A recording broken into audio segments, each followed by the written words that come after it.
২৪-এর গণঅভ্যুত্থান বিপ্লব যেভাবে ব্যাখ্যা করেন এখনো হাতছাড়া করে ফেলে, তাহলে সামনের সময়ে আমাদের জন্য ভালো কিছু অপেক্ষা করছে না। কিছু দুষ্ট চক্র, ব্যক্তি, গোষ্ঠী, প্রতিষ্ঠান এই কাজের সঙ্গে যুক্ত।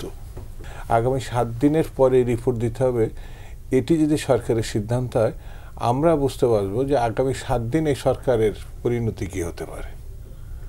তদন্ত ছাড়া তো আমরা এদেরকে চিনি, দেখি স্পষ্টভাবে তারা কত ভয়ঙ্কর, সেটা তো আমরা মানে এখনো যদি আমি তদন্ত করি কি পরিণতি হবে সেটা তো এখনই বলে দেওয়া যায়। মিলিটারি 2টো রাষ্ট্রপতি খুন করেছে ভয়ঙ্করভাবে। একটা খুন বাংলাদেশের মানুষের জন্য কাজের কাজ হয়েছে, হ্যাঁ, তার যে অনুসারী তারা অখুশি হবে এই কথা ভেবে। বাংলাদেশ সৃষ্টির পরে যে ভয়ঙ্কর পরিণতি হয়েছিল, রক্ষী বাহিনী, দুর্ভিক্ষ, বাকশাল, এই পরিবর্তনের আপনি কেউ অস্বীকার করতে পারেনি। কারণ নির্বাচনের মধ্যে দিয়ে এই পরিবর্তনে আর কোনো পথ রাখা হয়েছিল না। শহীদ জিয়াকে মারলেন কেন? যে বাংলাদেশে পূর্ণ গণতন্ত্র ফিরিয়ে আনলো, যে সংবাদপত্রের পূর্ণ প্রকাশের সহায়তা হলো, যে স্বাভাবিক রাজনীতির ভিতরে নিয়ে আসলো, হয়তো তার সমালোচনা করা যেতে পারে। খুন করলেন কেন? হয়তোবা অনেকে বলবে তারা ঠিক মিলিটারি করে নাই। মঞ্জুর সাহেব মিলিটারি ছিলেন না।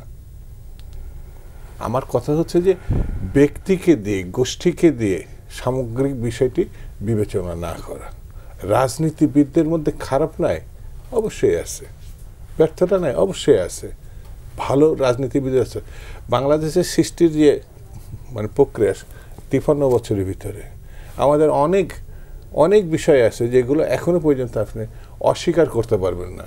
বাংলাদেশের স্বাধীনতাই তো রাজনীতিবিদদের সৃষ্টি, সংগ্রাম, রক্ত, ঘাম সব কিছু এর সঙ্গে আছে। এমন অনেক পেশাজীবী আছে যারা রাজনীতির ধারে কাছে ছিলেন না, কিন্তু রাজনীতির উৎকর্ষতায় তারা অনেক উপরে কাজ দায়িত্ব পালন করেছে। এই যে এরশাদ বিরোধী আন্দোলনের সময় আমি ফয়েজ ভাইয়ের কথা বলতে পারি, এক্ষেত্রে রাজনীতিবিদ না তো, কিন্তু জাতীয় ঐক্যের ক্ষেত্রে একজন সাংবাদিক ফয়েজ আহমেদ কি ভূমিকা পালন করছে যারা জানে না তারা তো এটা বুঝতে পারবে না। সাংঘাতিক ভূমিকা, মানে এটা অস্বীকার করা যাবে না। ঠিক তেমনি একজন মিলিটারি তো বাংলাদেশের স্বাধীনতা ঘোষণা করছেন, একজন রাজনীতিবিদ করে নাই, এটা তো আবার অস্বীকার করা যাবে না। সেই জন্য সামগ্রিকভাবে সামরিক বেসামরিক আমলাতন্ত্র এখন যে জায়গায় এসে দাঁড়িয়েছে এটা পরিশুদ্ধ হতে হবে, রাজনীতিবিদদের পরিশুদ্ধ হতে হবে। এই সুযোগটা যদি 24-এর গণঅভ্যুত্থান বিপ্লব যেভাবে ব্যাখ্যা করেন এখনো হাতছাড়া করে ফেলে, তাহলে সামনের সময়ে আমাদের জন্য ভালো কিছু অপেক্ষা করছে না। এই বাংলাদেশে এখন যে জায়গায় এসে দাঁড়িয়েছে দায়িত্ব নিতে হবে। রাজনীতি হচ্ছে সৃজনশীলতার সর্বোচ্চ ধাপ। রাজনীতিবিদরা যদি ফেল করে তাহলে এর ছাপটা চতুর্দিকে পড়বে। কারণ মিলিটারি বা পেশাজীবী বা অন্য গোষ্ঠীগুলো অপেক্ষা থেকে সিদ্ধান্ত, এখন যেমন আমরা অপেক্ষা করছি ডক্টর ইউনূস রাজনীতিবিদ না, কিন্তু রাজনীতির প্রধান চরিত্রের চেয়ারে তিনি বসেছেন। এখন যদি এই মারাত্মক ঘটনাটা কালকে সকালে যদি কমপক্ষে 60 জন জেলখানায় ভরতে না পারে, কিসের তদন্ত? পরে তদন্ত আমি দেখব, ভালো লোকটাকে আমি জামিন দেব। আমাদের ঢুকাইছে না রাজনীতিবিদ পেশাজীবীদের 60 লক্ষ আসামি কারা কারা? 60 লক্ষ। শুধু তো রাজনীতি না, সকল শ্রেণী পেশার মানুষরা এখনো পর্যন্ত মামলা, এরা তো ওই চেয়ারেই বসে আছে।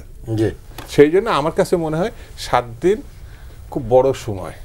কালকে সকাল বা 48 ঘন্টার মধ্যে, ওরা বলেছেন 48 ঘন্টার মধ্যে সরকারের সিদ্ধান্ত নিতে হবে, তাহলে পরে সব কিছু অ্যাটলিস্ট একটা স্বাভাবিকতার দিকে যাবে।